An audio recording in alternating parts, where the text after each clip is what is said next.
how important it is to make socially conscious films that appeal to my generation. Well, it's a good question, actually. That's a very good question. You guys, are you a little embarrassed right now? Yes. That's awesome. You know, I think it is important to do that. I don't know that you always set out to do those films. I've done several films that probably weren't very inspirational to 15-year-olds. But this one, I liked the message, and I thought the idea of, when I was growing up, when I was your age, I'd grown up in a period of time where the idea was that your voice, not a famous person's voice, not a politician's voice, but the individual voice could change the world. Could. And we saw it happen. We saw Rosa Parks on a bus. We saw things change. And we believed, when I was growing up, that we had the ability to do that. I think over time, we've lost sight of that a little bit. And I think it's always good, and I think it's really important to make a film like this that gets to say, you know, your individual voice, the future is not inevitable, and what seems very dark and gloomy doesn't necessarily have to be. We created it, we can change it, and it doesn't have to just be the people in the greatest amount of power. It can be, you know, a 15-year-old young reporter. So I think it's important to make them, but I'm glad that you got to ask that question. I think that he had Walt Disney as an individual had a view of the future that it was undecided but exciting.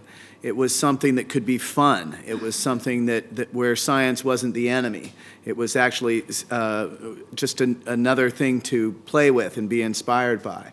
So I think that in the loosest sense, we were trying to make a film that kind of came from that camp. It's not a film about the section of Disneyland that is called Tomorrowland. It's more about the idea of what tomorrow could be. Oh, this little independent film that we just did? It's a big one. It was big. I mean, the fun part for us is that oftentimes when you work on a film that's of a large scale, it's all just green screen. I mean, you guys have been on sets like that before, and you don't really get any idea of the scope. And we were in places that, you know, either we had these giant, beautiful sets that we got to actually see, or we were in, you know, Valencia in that insane building that I've never seen anything like it, which is also very much of a dreamer who built that. So Calatrava, you mean? Yeah. It was unbelievable. So I think that I think for all of us, the fun part was that we got to see some of the scope as opposed to having it put in later in CGI. I think that was fun, wasn't it? Yeah.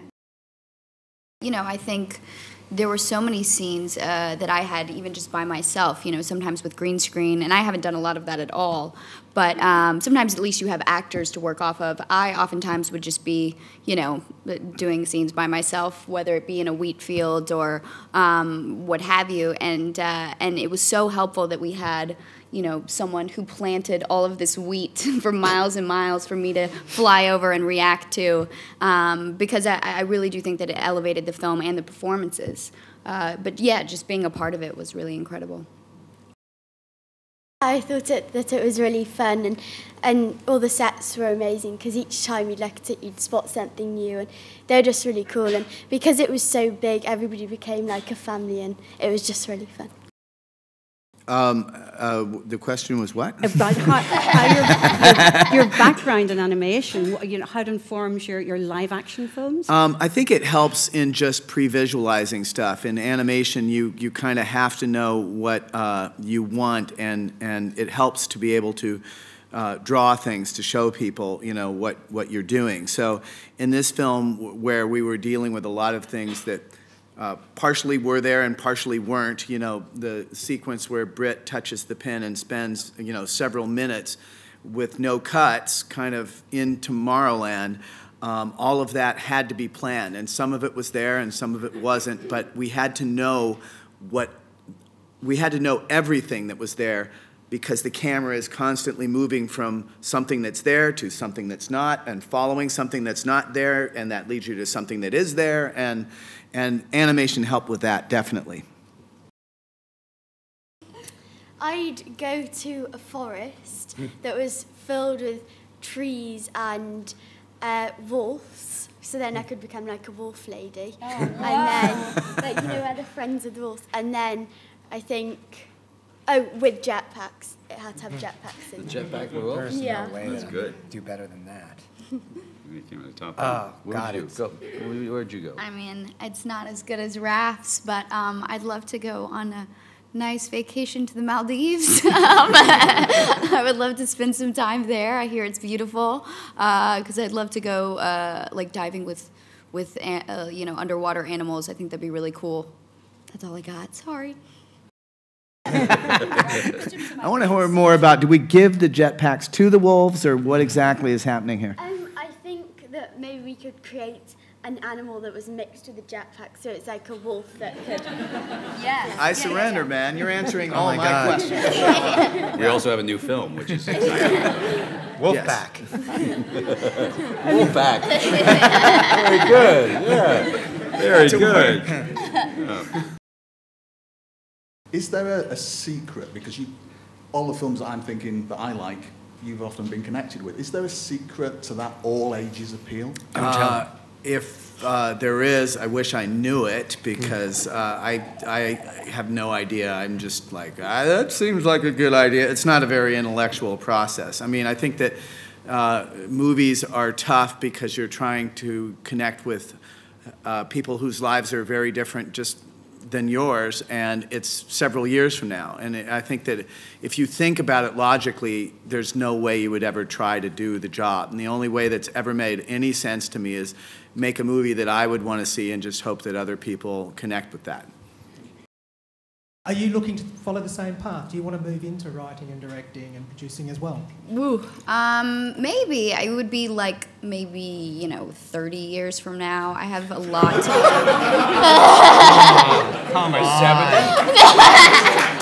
I'm just saying I'm not as advanced as you, my friend. I need more time to get there. Backtrack it. Here I go, scooting away. Yeah, I mean, it definitely interests me, but I just feel like there, you know, if I did it, I would want to do it well, and I need more experience, and I need to work with more people like him and Brad, and you know, this whole group of people. Everyone's so amazing on this film, and I just hope to do more films like this, you know, and gain some experience. Take it, you know, one step at a time at this point. There's a line in the film where George's character is a kid. They say, you know, why did you make this jetpack? And he says, I got tired of waiting around for someone else to make it for me. I think that's kind of the deal, is we ourselves loved these kind of films that were looking up and looking forward, and we're inspired by Close Encounters in a way. We discussed that a lot. Something where someone's implanted with a vision, and even though it feels scary at moments, it's actually leading toward enlightenment. And you know, we hope to make a film like that. Jeff, would you like to comment on that? Utopian rather than dystopian? No, some of my favorite films are dystopian, bleak, and I think that some of those movies have a value in scaring us, if you will, toward living differently. But again, we've seen so many of those kinds of films in our culture, and I love the idea of making an original film that was like a marketplace correction on that, and offering something just different. Mr. Clooney, I would like to ask you what was intrigued you in this script, and you have been for years known as human rights activist, like Sudan. You've been there, and also concerned about the environment. How would you see tomorrow? Oh, wow. Yeah. Here, let me answer that really quickly. Let me toss these in. I wanted to work with Brad, and I tried to work on another film earlier before, and I really wanted to work with Brad and Damon, and they brought me a script, and funnily enough said that they'd written it with me in mind, and then I read the description, and it said, you know, 55-year-old angry, bitter has-been kind of, you know. And I thought, really, you wrote that Handsome. for me? Handsome Handsome has-been. Formerly handsome. Yeah. the minute I got the script, I wanted to do it. I wanted to work with them. I loved the idea. Again, what we've talked about before, I loved the idea of doing an original film. I thought it was very brave. I loved the themes in it. I liked the idea and the argument that you know, I grew up in and around news, and I grew up in a time where news was as bad, you know, quite honestly. If you think about the 60s, there was so many things going wrong. We thought the world was falling apart with the assassinations and with the, you know, with the civil rights movement and the race riots and, you know, the women's rights movements and everything. Everything felt like the world was going to fall apart. And still there was the Apollo mission, you know, and there was us landing on the moon, and there was this version that we always, you know, we always thought it was going to somehow work out, you know. And my father used to, when he would do the news, he would always try to put things in perspective and say, let's look at, you know, there's some skinheads down here rioting in Cincinnati, Ohio. There's 7 of them, and you cover it because it's a news story. But then you go up to the top tower, 40 stories up, and you take a shot of these 7 little people in the middle of Fountain Square, so you understand in the perspective of the real world what really is going on. And I thought that's important because, you know, you'll spend a lot of time. Yes, I go to Sudan often, and South Sudan now, and Darfur is lighting on fire again, and it's a very difficult time in a lot of these places, certainly in sub-Saharan Africa and all over the Middle East. And you'll see these things and you'll feel just completely inundated if you watch the news, and you should watch the news, but it can't just be that. There has to be some positive in it. And understanding that, for instance, the endeavors that I've taken up, we know we'll never completely succeed in. There's no, I'll be long dead before they'll be solved. But participating is part of the game, you know, getting in and getting involved. And so I've always believed in that. Again, it was part of what attracted me to the film. For the 3 cast members, you obviously had stuntmen to do the dangerous stunts, but I wondered, what did each of you find most scary that you were asked to undertake? Well, Raph had all the challenging stuff. I just had to roll around and react to things being, you know, shot at me or, you know, scary people attacking me. But I remember there was, you were so good on all the ratchets, but there was one ratchet that I had to do, not many, but there was one where I had to climb up onto this platform where I had to go. I had the time bomb, and I remember because I have to be ratcheted up onto this platform, and then I have to lift myself up onto the platform so that I can stand. And I trained for a really long time before, well, not a long time, like a month, but a while before we started shooting just on that specifically. And so it wasn't that scary, but I was just afraid that I wouldn't be able to pull off you know, the struggle and still be able to make it on the platform. That was like the biggest challenge for me. But you had all the real stuff to do. That was such a lame answer in comparison. No, but you trained for months on like ab stuff and. Yeah, I was working on my abs. Well, I trained for quite a while on martial arts, but I was quite because like we worked with an amazing stunt team. I was quite lucky to be able to do quite a lot of the stuff. So. Yeah, but I never found it scary because they always made sure I was comfortable with what I was doing. So I was always just up for. Yeah, having to go. Very brave.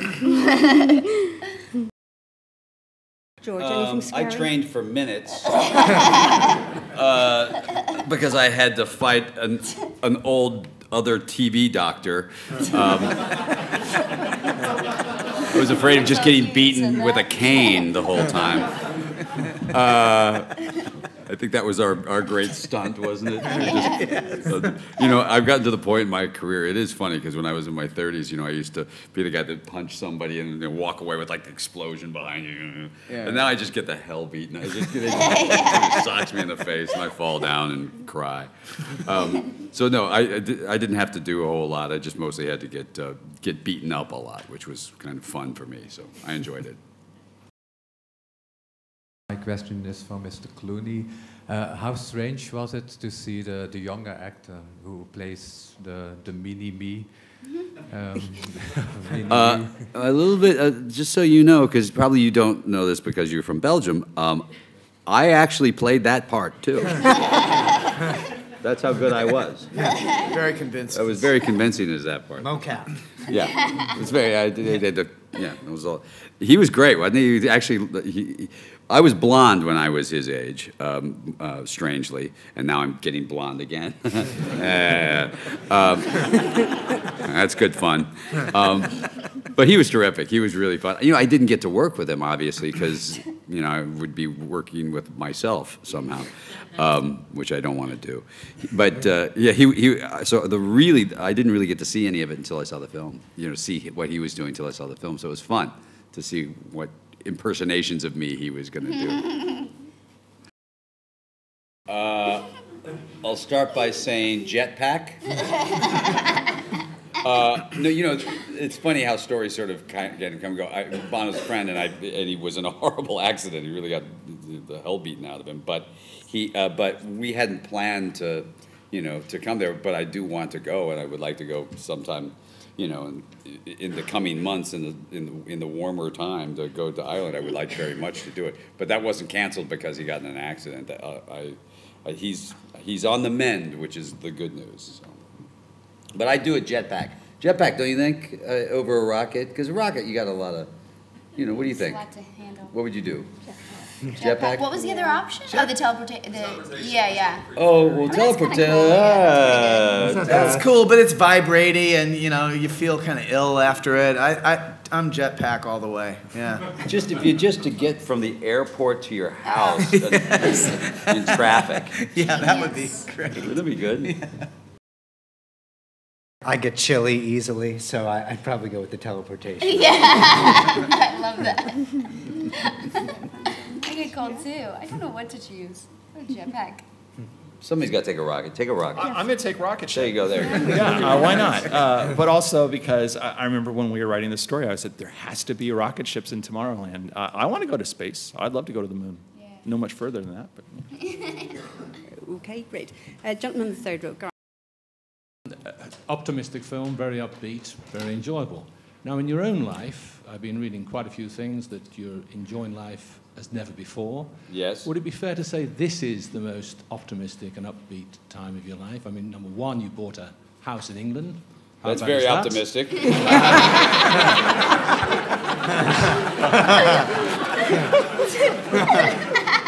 A house you could grow old in. And number two, you've married, of course. Yes, I am married. So how do you feel today compared to the last 30 years? The last 50 years? Well, I've always been very optimistic, by the way, and I actually have had I've had a very lucky life overall. I've been able to do a lot of things that I never would have imagined I would have been able to do. But it's a very good time in my life. Yes, I'm having a wonderful time, and I'm a very lucky man to have met someone as special as my wife. So I'm very happy and very optimistic, and I'm working on my house as we speak.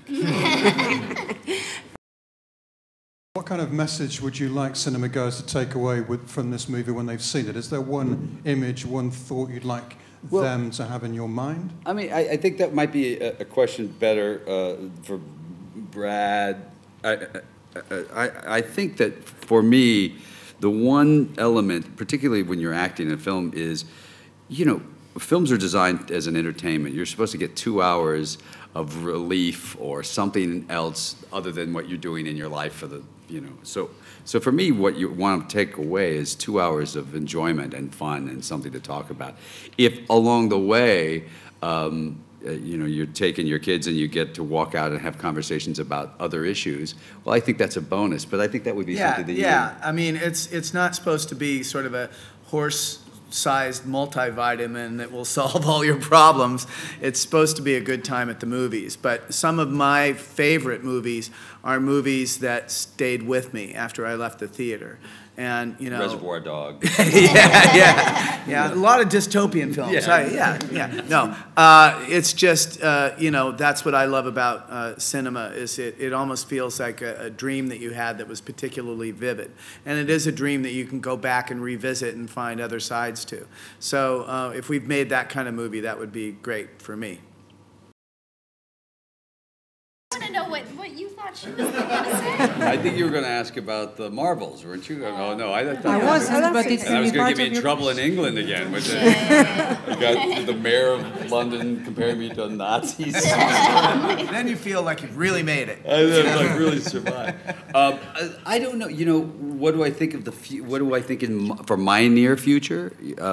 No, I mean how, because I know, how do you imagine the ideal future to be is a really big question. Maybe Sure. you could mention some things that today might seem impossible or crazy, but in Right. the near or far future could actually, be possible, that you would like the future to Well, include. it's interesting. I don't know, because when I was growing up, the future seemed like it was going to be flying cars and all the sort of things which didn't happen. But on the other hand, we would never would have thought of these things either. So the world, the future, what you think of it being never really is, but it usually sort of surprises you in better and more interesting ways.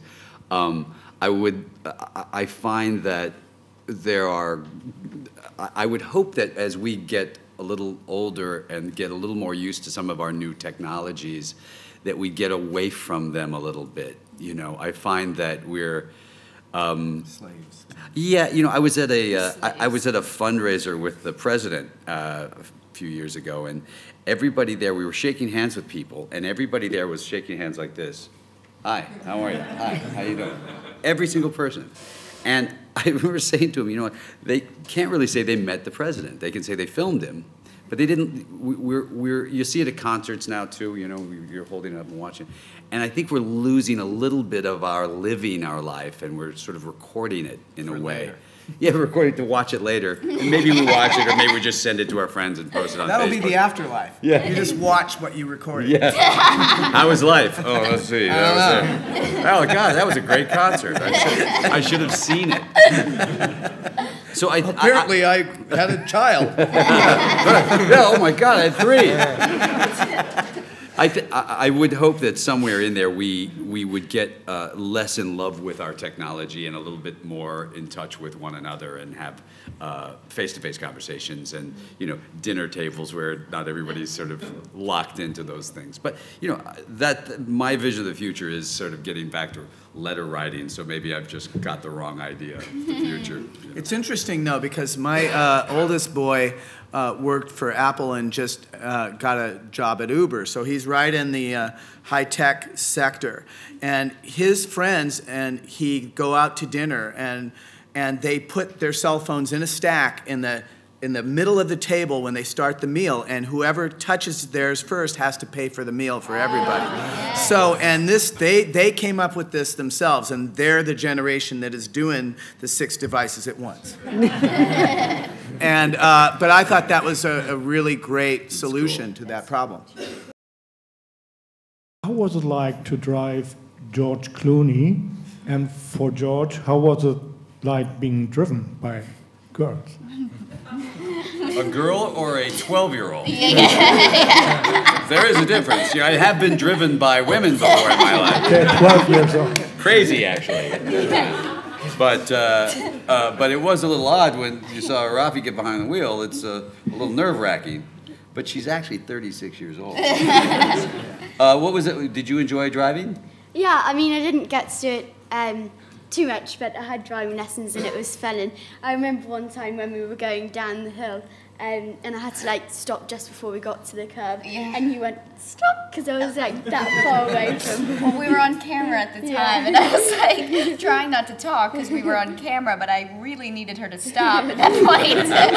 So I was like, stop it. If it was any other 12-year-old, I would have been really afraid, I'm not gonna lie, but it was Rafi, she's very capable, she had the lessons, so it was fine, it was great. Yeah, more 12-year-olds should drive. If there's one thing to be gleaned from this film, 12-year-olds should be driving. Give them their license earlier. We Make rubber cars.